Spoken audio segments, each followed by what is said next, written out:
Hello everyone, আসসালামু আলাইকুম। কোরাতে সবাইকে ওয়েলকাম জানাচ্ছি। আজকের ভিডিওতে হাজির হয়ে গেলাম আপনাদের জন্য বেশ কিছু এক্সক্লুসিভ প্রোডাক্ট নিয়ে। দেখতে পাচ্ছেন এই মুহূর্তে পরে আছি ব্যাকি প্যাটার্নের মধ্যে একটা হাফ জিপার পোলো, খুবই স্টাইলিশ এবং খুবই ইউনিক ডিজাইনের পোলোটা। দেখতে পাচ্ছেন এখানে কন্ট্রাস্ট করে ডিজাইনটা করা হচ্ছে মাস্টার্ড কালার অ্যান্ড ব্ল্যাক কালারের কন্ট্রাস্টে।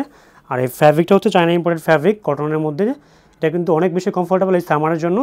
আর সবগুলো কালার আপনাদেরকে দেখিয়ে দিচ্ছি। এটার মধ্যে 4টা কালার রয়েছে, সাইজ হবে 3টা। সাইজগুলো হচ্ছে এমএল এক্সেল সাইজ। এটা হচ্ছে আপনাদের সবার ফেভারিট মেরুন কালার, খুবই ক্লাস একটা কালার, খুবই মোস্ট ডিমান্ডিং একটা কালার। সেই মেরুন কালারটা আপনারা পেয়ে যাচ্ছেন। এগুলোর পিকচার আপনারা ফেসবুকে কোরাস লিখে সার্চ করলে সেখানে পেয়ে যাবেন। এটা হচ্ছে ব্ল্যাক কালার, আপনাদের সবার পছন্দের একটা কালার ব্ল্যাক কালার। আর এটা হচ্ছে আমার পছন্দের একটা কালার, এটা হচ্ছে নুট কালার এবং দেখতে পাচ্ছেন এখানে ব্ল্যাক কালার কন্ট্রাস্ট ডিজাইনটা করা হয়েছে, খুবই ক্লাস একটা কালার। এগুলোর ভিডিও এবং পিকচার হচ্ছে আপনারা আমাদের ফেসবুক পেজে পেয়ে যাবেন। আর আমাদের ফেসবুক পেজটা আপনারা হচ্ছে সার্চ করবেন কোরাস লিখে, দেন হচ্ছে আপনারা আমাদের সবগুলো প্রোডাক্টের পিকচার পেয়ে যাবেন। আর আপনারা চাইলে সরাসরি আমাদের শোরুমে আসতে পারেন। আমাদের শোরুমের ঠিকানা হচ্ছে শনিরাখা বাস স্ট্যান্ডের পাশে মোতালেব টাওয়ারের ফার্স্ট ফ্লোরে। দেখা হবে পরবর্তী কোনো ভিডিওতে।